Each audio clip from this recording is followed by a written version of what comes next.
मृत्यु कन्या सुनीता को गंधर्व कुमार का श्राप।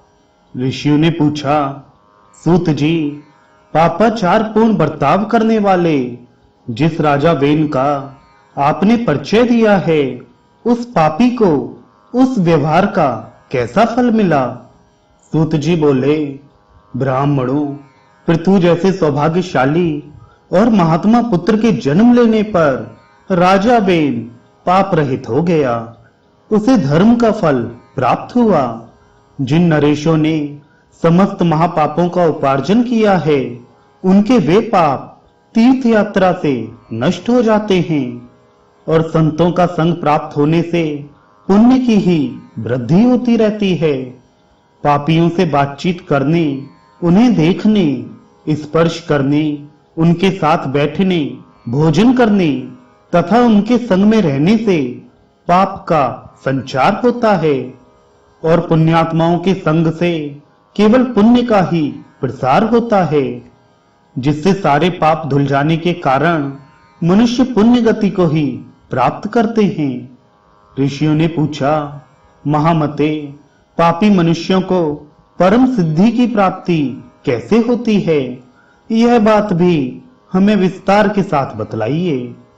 सूत जी बोले, नर्मदा, यमुना और गंगा, इन नदियों की धारा के आसपास जो महापापी रहते हैं, वे जानबूझकर या बिना जाने भी इनके जल में नहाते और क्रीड़ा करते हैं। अतः महानदी के संसर्ग से उन्हें परम गति की प्राप्ति हो जाती है।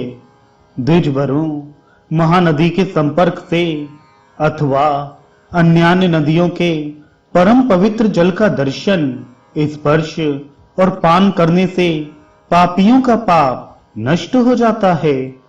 तीर्थों के प्रभाव तथा संतों के संग से पापियों का पाप उसी प्रकार नष्ट होता है जैसे आग ईंधन को जला डालती है।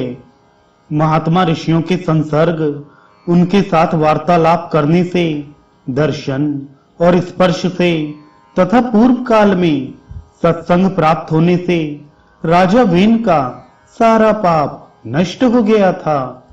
पुण्य का संसर्ग हो जाने पर अत्यंत भयंकर पाप का भी संचार नहीं होता। पूर्व काल में मृत्यु के एक सौभाग्यशालिनी कन्या उत्पन्न हुई थी, जिसका नाम सुनीता रखा गया था।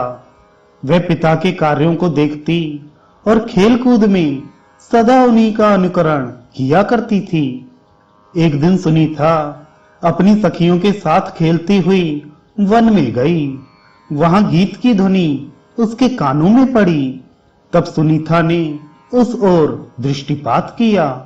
देखा, गंधर्व कुमार महाभाग सुशंक भारी तपस्या में लगा हुआ है।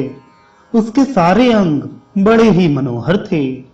सुनीता प्रतिदिन वहां जाकर उस तपस्वी को सताने लगी।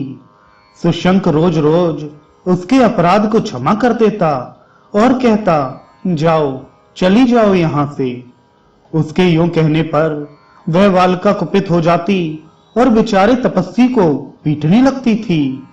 उसका यह बर्ताव देखकर एक दिन सुशंक क्रोध से मूर्छित हो उठा और बोला, कल्याणी, श्रेष्ठ पुरुष मारने के बदले ना तो मारते हैं और ना किसी के गाली देने पर क्रोध ही करते हैं। यही धर्म की मर्यादा है। पाप करने वाली सुनीता से ऐसा कहकर वह धर्मात्मा गंधर्व क्रोध से निवृत्त हो रहा और उसे अबला स्त्री जानकर बिना कुछ दंड दिए लौट गया। सुनीता ने पिता के पास जाकर कहा, तात, मैंने वन में जाकर एक गंधर्व कुमार को पीटा है। वह काम क्रोध से रहित हो तपस्या कर रहा था। मेरे पीटने पर उस धर्मात्मा ने कहा है, मारने वाले को मारना और गाली देने वाले को गाली देना उचित नहीं है। पिताजी, बताइए, उसके इस कथन का क्या कारण है? सुनीता के इस प्रकार पूछने पर धर्मात्मा मृत्यु ने उससे कुछ भी नहीं कहा। उसके प्रश्न का उत्तर ही नहीं दिया। तदनंतर वह फिर वन में गई। सुशंक तपस्या में लगा था। दुष्ट स्वभाव वाली सुनीता ने उस श्रेष्ठ तपस्वी के पास जाकर उसे कोड़ों से पीटना आरंभ किया। अब वह महातेजस्वी गंधर्व अपने क्रोध को ना रोक सका। उस सुंदरी बालिका को श्राप देते हुए बोला, गृहस्थ धर्म में प्रवेश करने पर जब तुम्हारा अपने पति के साथ संपर्क होगा तब तुम्हारे गर्भ से देवताओं और ब्राह्मणों की निंदा करने वाला पापाचारी सब प्रकार के पापों में आसक्त और दुष्ट पुत्र उत्पन्न होगा। इस प्रकार श्राप दे वह पुनः जाकर तपस्या में ही लग गया। महाभाग गंधर्व कुमार के चले जाने पर सुनीता अपने घर आई।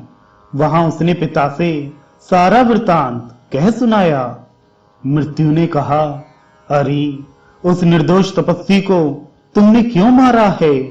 भद्रे, तपस्या में लगे हुए पुरुष को मारना यह तुम्हारे द्वारा उचित कार्य नहीं हुआ। धर्मात्मा मृत्यु ऐसा कहकर बहुत दुखी हो गए।